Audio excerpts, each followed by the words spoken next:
Welcome to Moms Interrupted podcast with your hosts, Natasha and Taylor.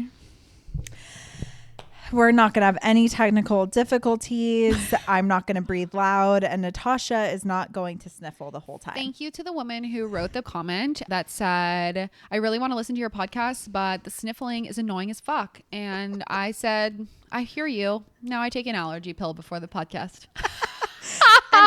I had a close friend text me today saying, by the way, I can hear your breathing on the podcast. You just have like a literal alien taking up all your lung capacity. Oh my God, you guys. So for the purpose of this episode, since we're going to be talking about the third trimester, which is so much fun, I am going to put a photo up right here of what the third trimester looks like in terms of inside your body. Oh, yeah. Like when you're not pregnant versus third trimester. Where your organs go. Yeah. Yeah. It's alarming the first time it's alarming. And when you see it, like see a diagram of it, you're like, oh. Yeah. So that makes sense why like all of these symptoms are occurring, because I actually have no space. Yeah. And like your lungs can't actually expand as much as they should. So that is why I am breathing like Darth Vader on the podcast. Anyways, what's going on with you besides having trouble breathing? So what's really funny is my first pregnancy, I was like, no questions asked, first trimester is the worst, because I was so nauseous and I threw up for so long. And that was the same case this time around, but I was really excited to, be bigger and be like kind of uncomfortable, but nothing crazy in my opinion. Like, I had some pelvic pain. But for me it was so much more enjoyable than throwing up every day. Yes. This time I'm really struggling, and the third trimester is the worst. And the reason is because of my sleep. Oh yeah. But that has not been just third trimester. That has been second trimester too, right? It all started the week before Thanksgiving. So I was about to enter third trimester. I was really? like 26 weeks. That's when it started? Yeah. Jeez. And how many weeks are you today? 33. Damn. Okay. Yeah. You're almost there. I mean, it's the last few months of pregnancy. Yeah. The whole pregnancy. The whole thing sucks. It's just so crazy. The people who like pregnancy, you see those videos and it's Are like... you real though? No. Like, are you... Do you actually like the people... pregnancy? I'm looking at you. The people who say that, I'm like, we are not having the same experience. It's just impossible. Yeah. Like some people just must be able to handle pregnancy differently such that they do not have the symptoms that I'm having, because there's no way that you could say that what is happening to me is enjoyable. Yeah. The insomnia, the vomiting, the like severe pelvic pain. I mean, you can't enjoy it. No. So like you're not having those symptoms. No, and you are. Those people are not. No, and I got to a point where it was just so crazy. I was clocking like 2 hours sometimes at night of sleep, sometimes 1 hour, sometimes staying up all night. The nights that you stayed up all night, I was like, do we need to go? Like, I'm, a little bit of an alarmist, but I was like, is this a medical emergency? Well, I did go to the ER. Yeah. I've been through it this third trimester. I mean, because of the lack of sleep and then the anxiety about the lack of sleep, I started having crazy chest pain and heart palpitations. And that's what made my PCP send me to the ER, because she was like, I unfortunately can't rule out a blood clot because you're experiencing all these symptoms that could be a blood clot.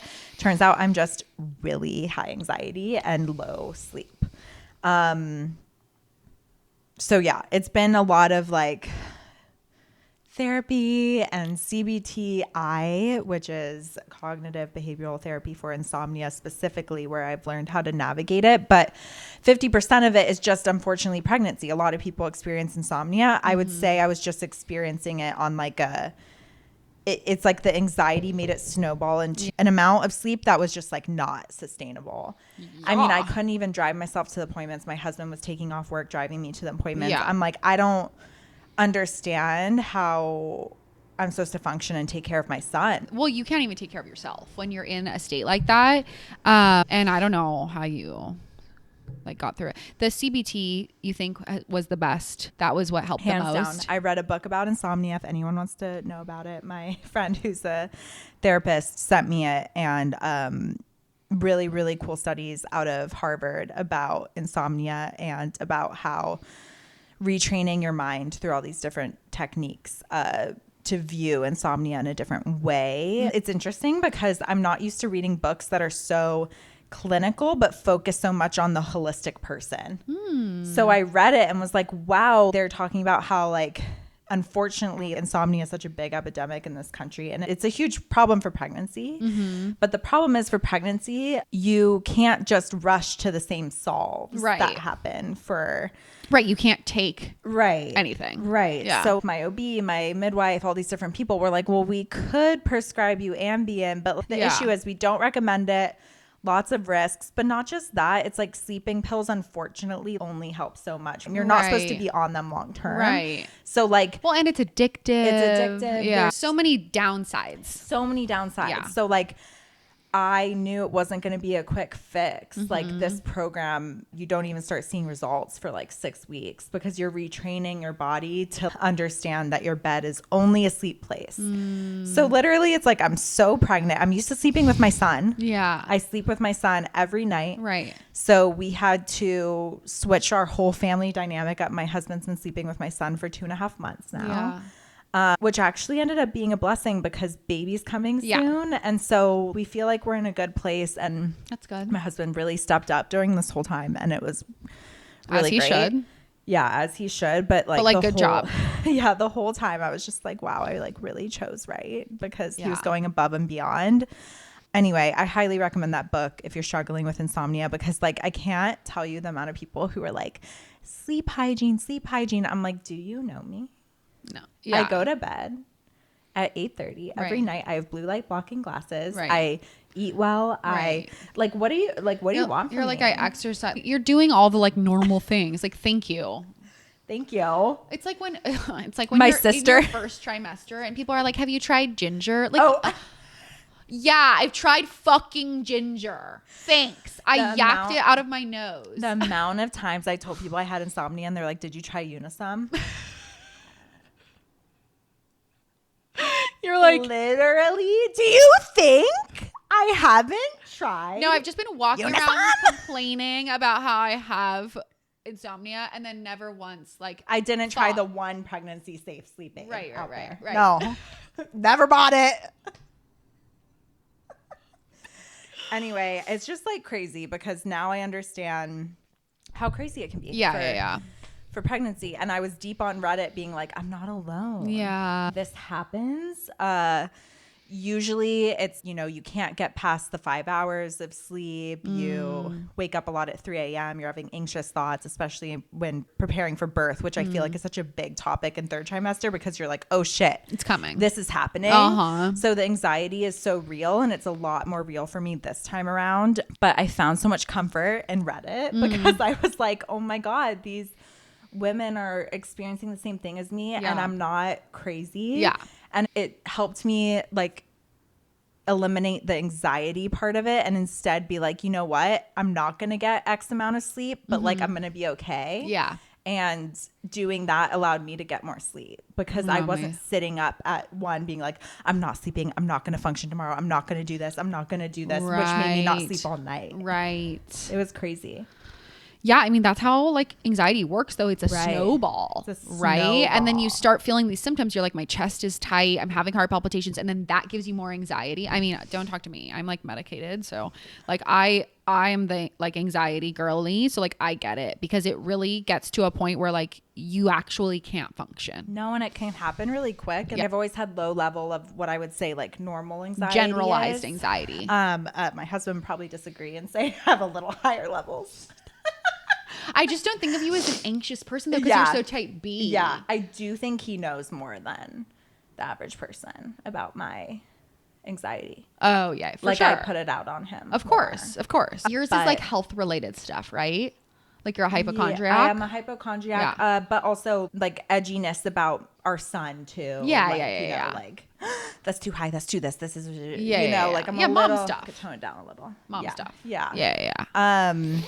So it was really scary as someone who like hasn't experienced it before to realize how intense it is and also how quick your mindset can like just totally change. I went over to Natasha's house for a meeting and she asked me if I was okay, and it was just like immediate. I mean, I was like shaking all day, like couldn't function. And I don't know, I just feel like when I'm pregnant, I have so much anxiety about the fact that like my body isn't mine. Yeah. Like I have this weird, I don't know. You're like a vessel and you're very aware of it. Super aware of it. Yeah. It gives me so much anxiety. And so to be so out of control of my body and be like, oh my God, am I like hurting her because I'm not sleeping and I'm so anxious? Oh my God, it's such a snowball. I was like, is she okay? So like that's the blessing that came from my ER visit is I was monitored for quite a while. Right. And they were like,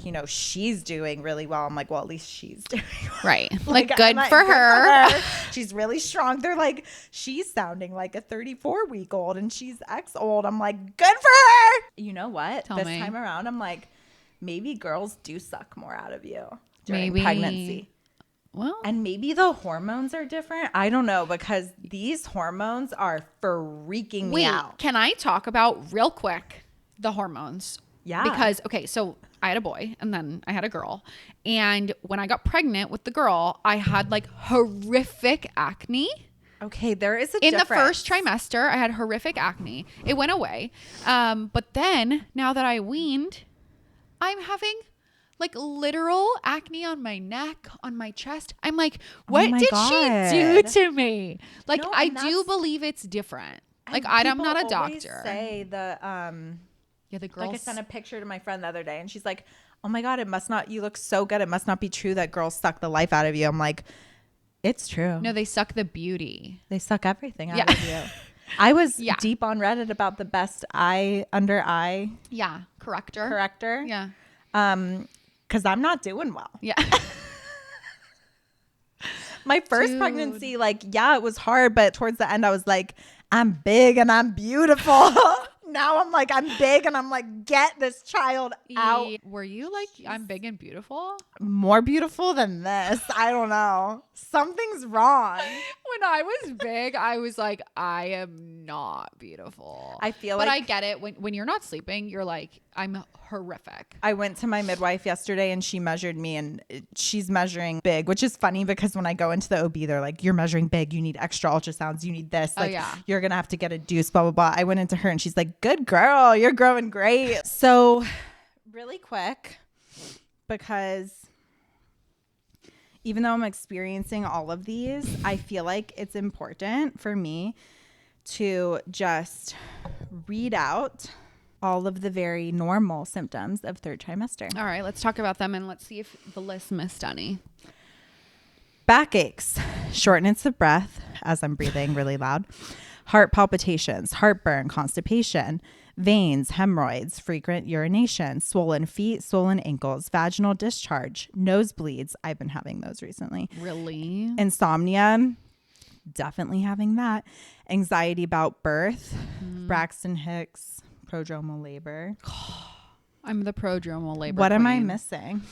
Okay, so like just with eating, I just feel like eating gets really hard. Yeah. Because you're hungry or you're not, but you need to eat, but you don't have any space left in your stomach. So you have to eat all the time. Headaches. Migraines. Yeah.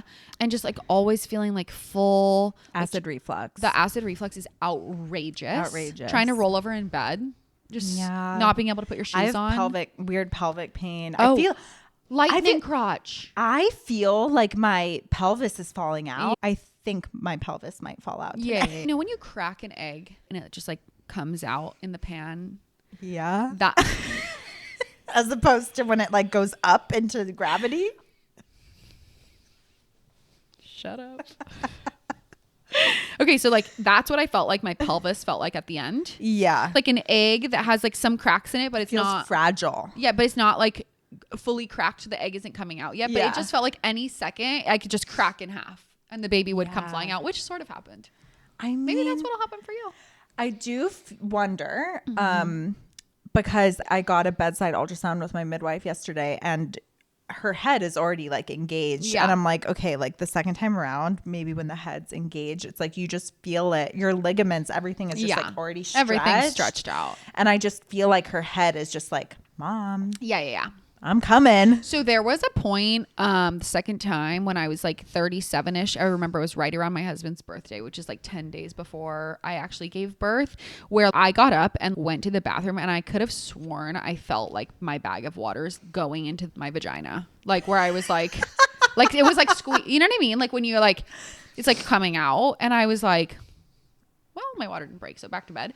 But I swear the second time your body is just like, it's barely hanging on. I've been trying to work out pretty consistently because it helps with my sleep a lot. But I am getting to the point where I think I'm going to have to only do walks and yoga because it actually really hurts to do. Walking hurt me a lot though. Like, Yeah. I don't know. I mean, it all hurts. It all hurts, but it's just different shades. It's just different shades. I will say strength training feels the best on me. Yeah. I feel like I should go to a gym or something, but I can do weights and stuff easily and like squats. Right. It's just like I'll be doing like one leg up and one arm up or whatever in Pilates, and I'm like, whoa. Like we're done here. Whoa. I just remember the first time you were pregnant, you would come to my class. I used to be a fitness instructor. Oh my God. And you would be like rolling around and being like, no, I can't do this actually. Okay, in my defense, those classes were really hard. Yeah, no, they're super hard. And it's very And like so fast and so technical, and you have to remember the moves. And it's very choreography-ish. Yes. Like there's a lot of moving parts. So it's not like, But you're not coordinated when you're pregnant. No. It's like a known thing. Yeah. The other thing. Wait, so I would listen to this podcast yesterday about, it was a clip, and it was about how like women make like have all these revelations when they're pregnant and make these decisions because like there's so much more with it or whatever. I'm like, what pregnancy are you having? Like, what are you talking about? I've had no revelations. I am like, who am I? What's my birth plan? I'm changing everything. Who are my friends? They're not a real friend. I'm changing my entire life. I guess that's a revelation. See, there you go. You just answered your own question. Yeah. Revelations. I do feel like maybe not pregnancy, but postpartum is like a rebirth of like everything. So maybe your revelation will come. I saw this thing that was like, if you are a mean girl before being a mom, like that's sad. But like if you're a mean girl after being a mom, that's like insane. Yeah. And obviously I didn't say it as eloquently as it was, but it That's wasn't the the word gist. insane. Yeah. I always go, that's so crazy. And now my 2.5-year-old goes, that's so crazy.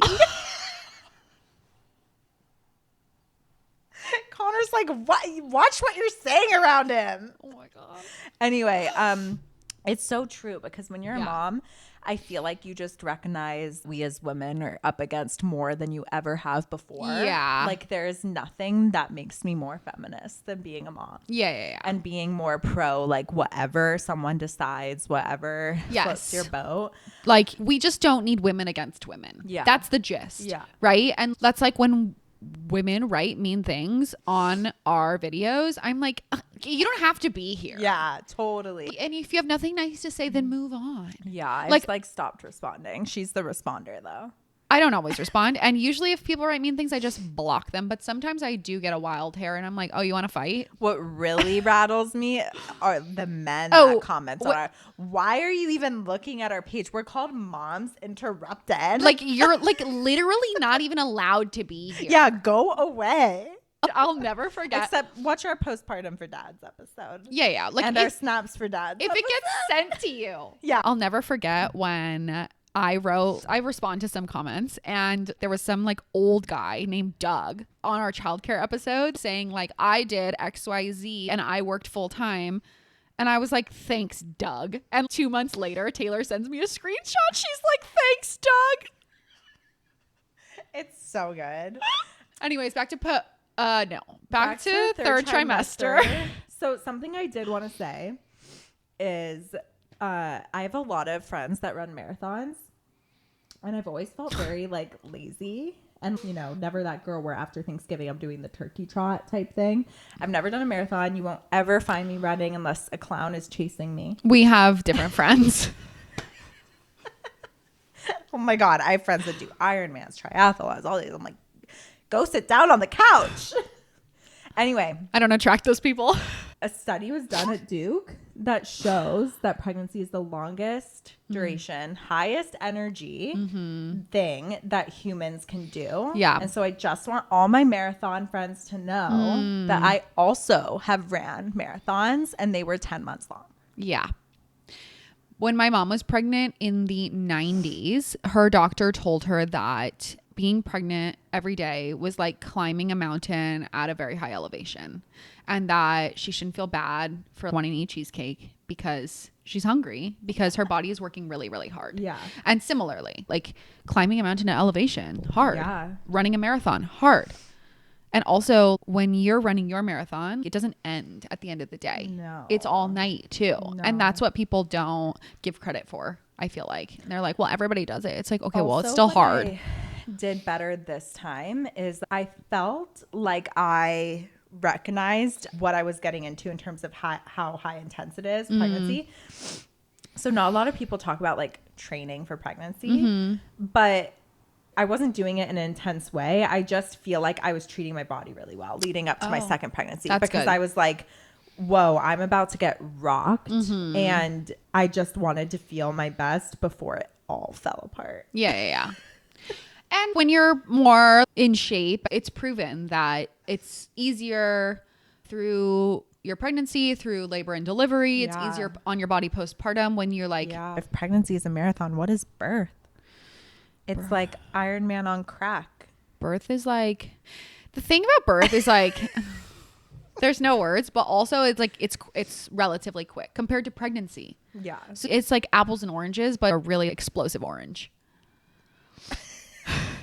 Totally.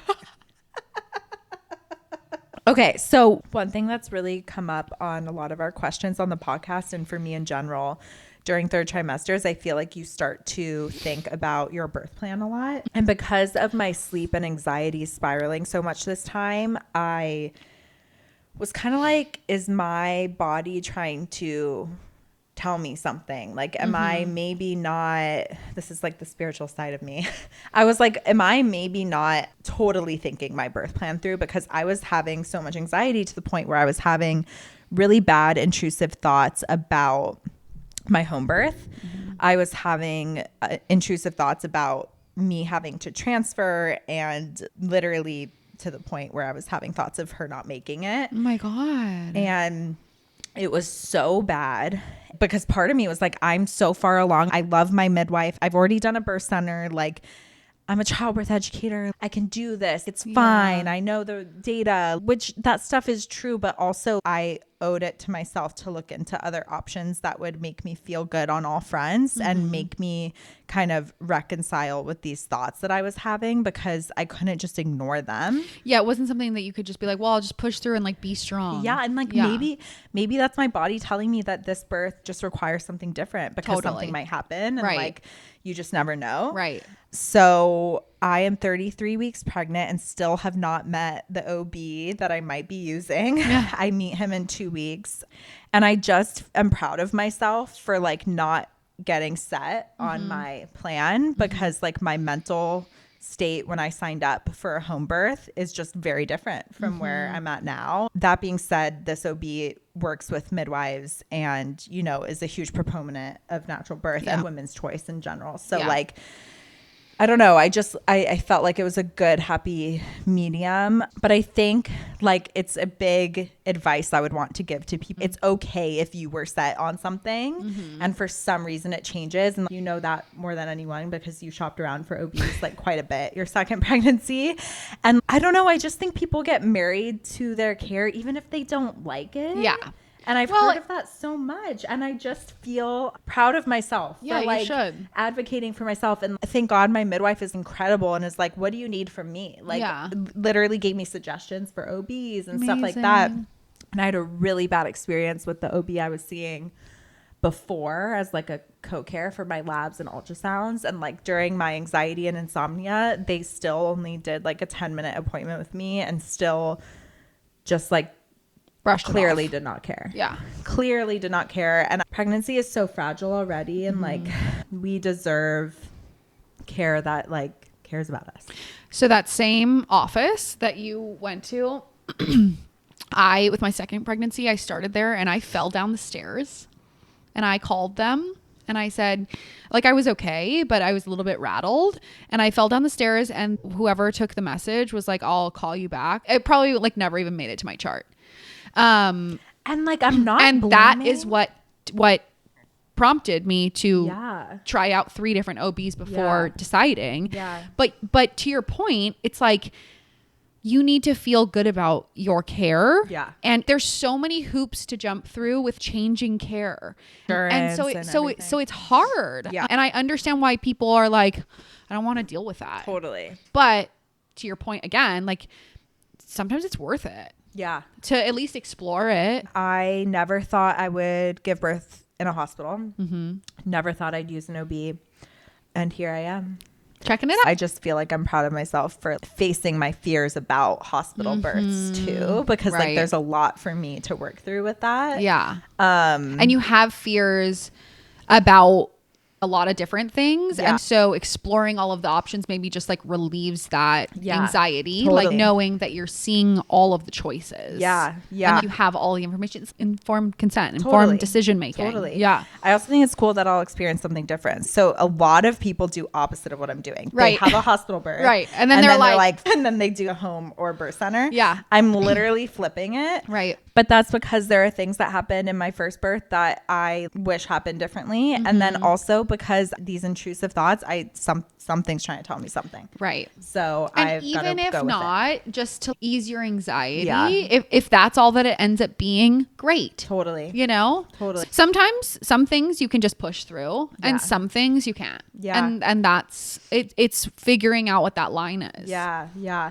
I also, when I went to the ER for my weird anxiety episode, I had an amazing labor and delivery nurse come and help me. And I was like, oh my God, hospitals aren't all horrible. Nurses in hospitals can be so amazing. Yeah. And she cared so much. She was like, my mom had me at a birth center. I totally know why you're trying to do things naturally. She like gave me all these pointers on how to, if you get a nurse that's not down for that and the things they're saying are like XYZ, here's what you should say, here's what you should request. Okay. And I feel like as a childbirth educator, you go into it kind of knowing the scary stats and with like going in with your pitchfork To a hospital. to a hospital. Yeah. And I just think like I had such a good hospital experience that it made me kind of be not as afraid of it. Yeah.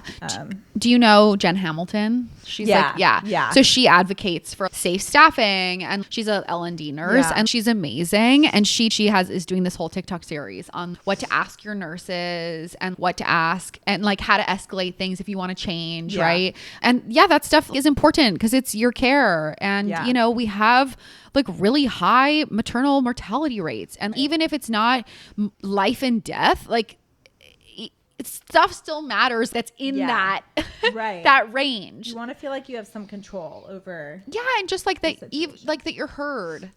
Yeah, and that your nurses care. I will say, 2 hospital births, every nurse that I had was like so great. Yeah. So I've never had a bad hospital nurse experience, and I know that's obviously not everyone. Like you see horror stories and hear horror stories, and that's something I have a lot of questions about because I can choose the most amazing OB in the world. Yeah. But like, will he be there?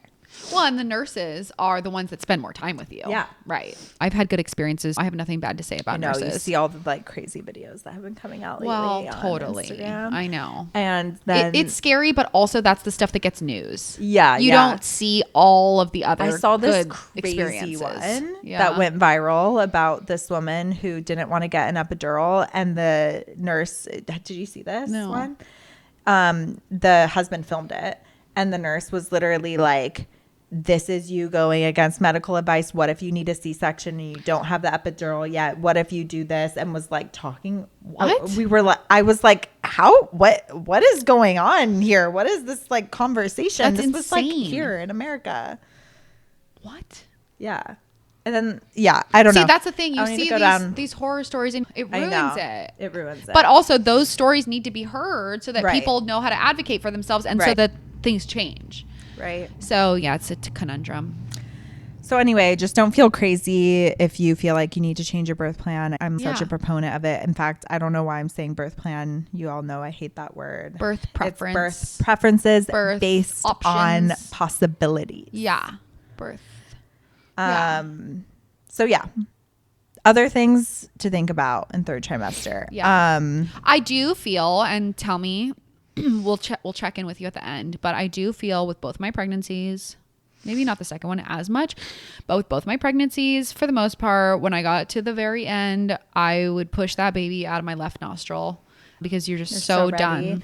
I feel like I'm so ready. I'm so over being pregnant, but I also feel like I've kind of ignored the fact that I'm having another kid. Yeah. Well, that's what happens with the second one. Yeah. Because and then you're like, all of a sudden you're full term. Oh my God. And you're like, hold on, I'm not ready. All of a sudden I texted my mom and said, I don't have anywhere for her to sleep. I gave away all my stuff and I'm 33 weeks and I don't have a baby list because I'm not doing one. You have a car seat?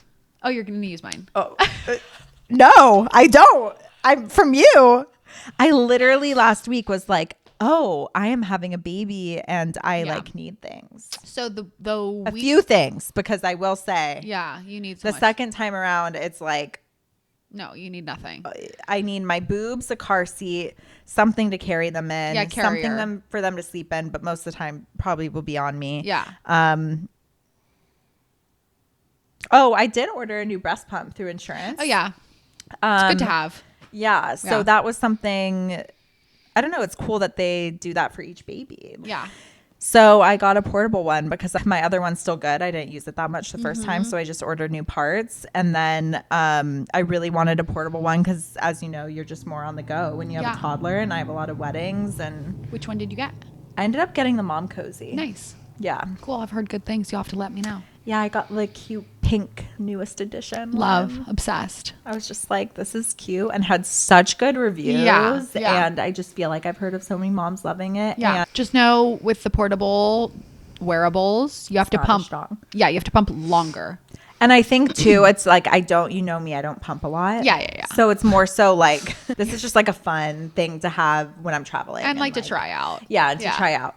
But like if I'm pumping for bottles, if I'm away or like something, like that's going to be with like my regularly. Spectra. Just, I can't keep my mouth shut. So I'll have to put that in there. No, well, it's why I've never owned one before. Yeah. Because I knew they weren't as strong. And I was just like, I'm not going to do this. Right. But this time I just think I'm going to be on the go more. The fact that they're covered by insurance now is really cool. And really also makes them much more prevalent and requires more education around them because they're covered by insurance now. And they used to not be. Totally. Like when I had my son 4 years ago, they were not. So some things to expect, first of all, in the third trimester, as things are like ramping up, you're going to be seeing your provider a lot more. Yeah. Which I feel like is so exciting because you actually get to know them. And it's actually why I was like, wow, like switching care actually isn't that big of a deal because they've seen me like once a month and like don't know anything about me. No. When it becomes game time, I feel like you're talking way more with them about everything. And when they start seeing you every 2 weeks and then every week. Yes. And then you're like, all right, we're homies now. Totally. Yeah. Yeah. I feel like they're like in the beginning, like, we'll see you, whatever. So that's something to expect. And also, one thing I think is really interesting is we get a lot of questions, and I feel like I get a lot of questions on cervix checks in the third trimester as you're getting closer. Yeah. Have you ever done one? I've never done one. Yeah. I did them the first time. And then I declined them the second time, which you can do. You don't have to do cervix checks. They actually don't really tell you anything. I mean, they tell you how dilated you are, but that's not an indicator of anything. Yeah. I walked around 2 centimeters dilated, 90% effaced for 3 weeks. So this rattles my bones that people still do so many cervix checks. I think it's so weird. It's just one of those things that has become like standard medical practice. Yeah. But when people are like, I'm this amount effaced, I'm this amount dilated, I'm like, okay, but like, are you having consistent contractions that are getting closer together? No. Because then I think you might just want to ignore. Yeah. That's why I declined them the second time, because I was like, I have prodromal labor. I had it for 3 weeks with my son. Yeah. I had it for a week and a half, 2 weeks with my daughter. I declined cervical checks because I was like, well, I'm just having prodromal labor again. Right. The baby will come Yeah. soon. But like, Yeah. this is not real labor. And the cervical check isn't going to tell me anything. I could be Right. walking around 4 centimeters dilated. Yeah. I'd for prefer weeks. not to have any this time. It's going to be interesting depending on how long I'm at the hospital, like who is asking me if I Oh, want like them. while you're in labor? Yeah. I have a feeling you're not going to be at the hospital for very long. But my first time, literally, I've never had one. So I don't Yeah. even know what they feel like. My midwives were just very much so it's not an indicator for us. So it's a Right. waste of time for us. If you want to know it, it won't tell you anything, but Right. like we can do it. Right, I'm right. like, okay, so basically it's just No a risk reason. of infection. Well, Like, and there's risk of infection. And also like, thank you for sticking your fingers in me. yeah. Like, I just don't need that. No, I don't need that in my life. So that's a fun fact is you can decline them. Yeah. They are not necessary. No. I get it. The first time I wanted to know, I was just curious. So Yeah. like, I get it. Yeah. But yeah, there is risk of infection and probably nobody tells you that. Yeah. And then also, yeah, it's not going to tell you when you're going to go into labor. Yeah. Because- I think I would stick to the clearest signs, which is like contractions getting Yeah. shorter, closer together, stronger. Right. That's the telltale sign babies come. Right. And when I mean like closer, it's like, okay, you're Minutes. talking like the 5-1-1 rule Yeah. or the 3-1-1 rule. Right, like right, your right. things are happening. Things are happening. Yeah. Yeah. Yeah. You'll know. You'll know. Okay. Oh, did you tour your hospital before birth and did you pre-register? I pre-registered. I did not tour. Yeah. Do people do that? I think people do, but the first time I gave birth, it was COVID. So they weren't doing that. Yeah. And then the second time, I mean, you know the story. We didn't Right. even know where we were going. I didn't even know which hospital we were going to. We pulled up to the emergency department. My husband's like, is this it? I'm like, I don't know. Yeah. Don't know. Yeah. So no, Yeah. I feel like it's unnecessary. it's unnecessary. I mean, hospitals get revamped and then they want to show it off and be like, our hospital is the prettiest. Or they have these new like state of the art beds. Like, Yeah. and so they're trying to show it off. But Yeah. like, because hospitals are a business that make money. So they're trying to get people to Yeah. to give Yeah. birth there. So I don't really care. Yeah, about I'm not any of that going on a stuff. tour of a hospital. Like, I sorry. just want someone to take good care of me. Yeah. That's all. Yeah.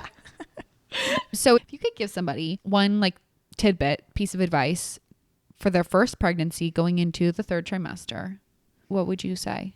I would say create some good times with your partner. And also in terms of nesting, because I feel like people talk about the nesting phase a lot, do the nursery if it makes you feel good. Yeah. But like you really don't need to spend a lot of time or energy Or on your money. nursery or money. Yeah. Like I would really focus in on the self-care instead. Totally. Take care of yourself. Oh my God. Go to a prenatal massage. Spend that money on taking care of yourself. Of mama. Yeah. Take care of mama. Or- I wish so bad that I Yes. did more like facials, prenatal massage, Yes. pelvic floor therapy, like Acupuncture. acupuncture, Right. like all these things that I was like, I don't know, but I'm Right. spending all this money on like baby stuff that And, I like, barely use. Decorations and oh my God, so many expensive things. I wish bought I- that, you know what is the number one thing I want postpartum is someone to come clean my house. Yes. That's what I want. Oh my God. I saw a a video. donation fund for. I was like, this is so true. They were like, I don't want you to come hold the baby. I want you to come hold a sponge. Wash my dishes. Be helpful. That's fantastic. Literally, But though. so true.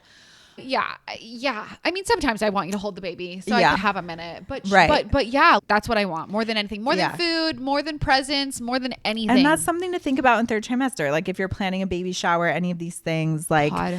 yeah, you need the big things, but you know, But the big really you things- just need support. are less than what you think. Like the expensive stroller. My daughter never rides in the stroller. Yeah. People are like, so you're getting a double stroller, you're getting this, or you're Yeah. getting this. I'm like, actually, I'm going to carry her the first 5 or 6 months because Yeah. that's what I did with my son. Yeah. And then I'm going to figure it out. If Yeah. I need one in 6 months, I'll get I'll one. get it. But I'm not stressing myself out this time. I acted like I was going to be living on a deserted island and like I better stock up now because I'll never be able to get anything delivered. I Oh my God. ordered Okay, wait. a first aid kit with Oh my like God. all of these things for This in is case so a baby Natasha. got injured. Like it was like I mean, I you could know, It's good to have. A few things, but like, did I need like antifungal cream? No. So one thing I did have a lot of fun doing with my mom was meal prepping. Okay, yeah. And I actually ate everything. Like I made a ton of stews and chilies and all this stuff and put them in the freezer. Of course you did. I love stews. She's a chili girl. I love chilies. I love soups. Yeah. We ate all of them. Yeah, that's good. And it was way cheaper than signing up for a meal delivery. Yeah. And it was just a way to kind of take my anxiety off of birth. Like, oh, I'm cooking all these fun meals and prepping. And that's taking care of yourself. Right. Because like you don't want to be about what are you going to eat? Oh God, here I am having another Chomps bar again. But when I was teaching the newborn classes, a lot of the moms would say that all they ate in the morning was like a protein bar or like a Chomps bar. And then that's what they had for lunch and then also dinner. Right. And it's just an easy way to take care of yourself before you need to take care of yourself. Yeah. And good old meal prepping. And decrease the mental load. That's a really good one. I like that a lot. So we got some questions on this. I also feel like so many people ask this in general. When and how much colostrum should someone collect in the third trimester? I never did it. My OB always said wait till 39 weeks. Yeah. I think that's smart. Some Yeah. people say 37. I'm like, no. I wouldn't. So we were actually just talking about this at school, and the midwife, who is our professor, she was like, yeah, like you could totally start contractions, but like if your body is not ready to go into labor, it's not going to go into labor. I think the research shows that you need like 3 hours a day of nipple stimulation to like actually get yourself into labor, which is like outrageous. Like you're not going to hand express colostrum for 3 hours. Yeah, no, it can cause contractions. But like what I'm saying is like for it to actually progress to labor, like is unlikely. But that being said, unless you're at risk for preterm, and if your body's already ready and like that, like sends you over, right? Because it does release oxytocin.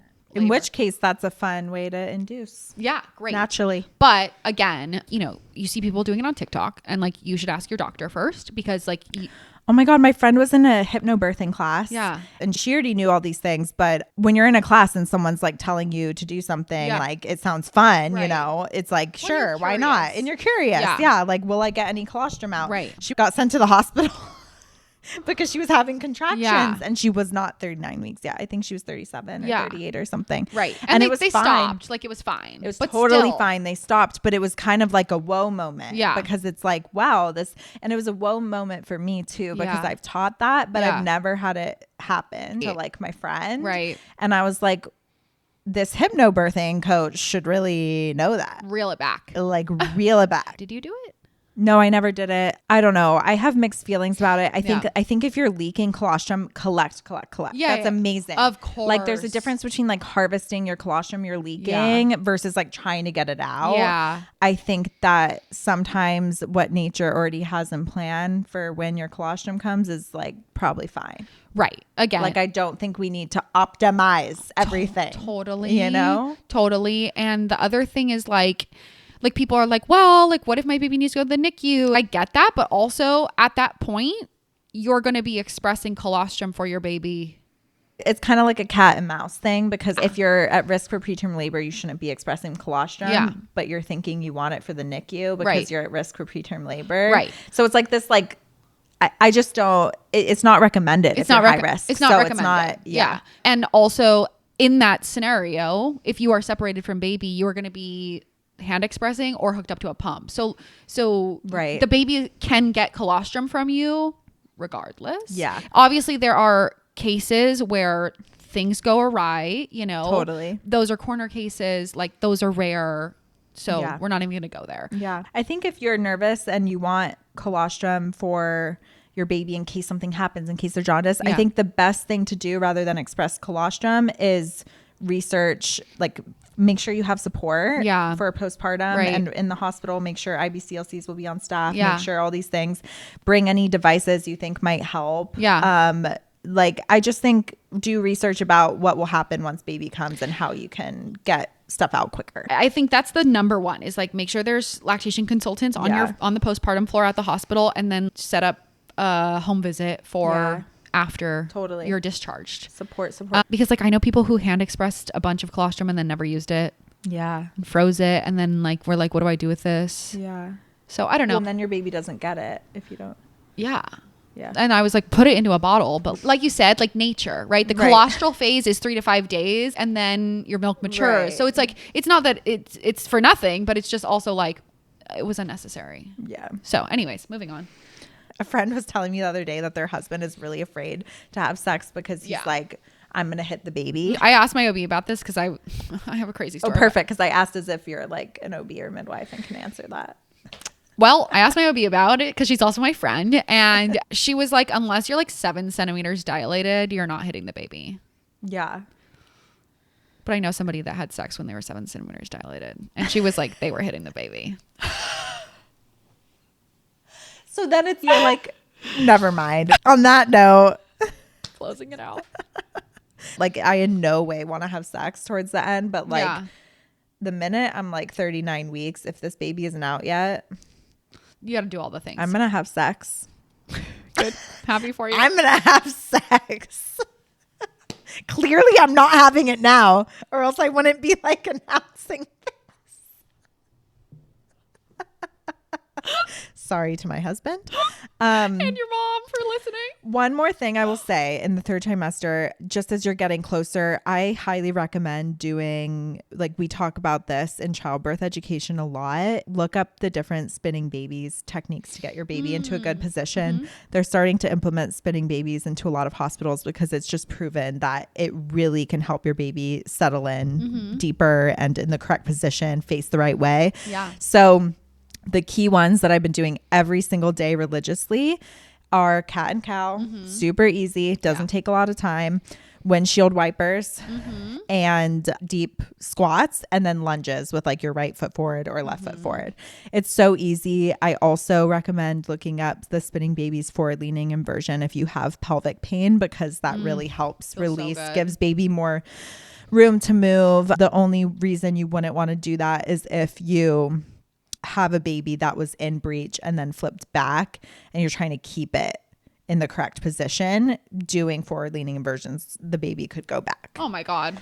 But that's like a niche case later on in pregnancy. But otherwise it's like if your baby is already in the correct position and you're far along, like past 34 weeks, it's highly unlikely that, you know, your baby's going to flip again. Yeah.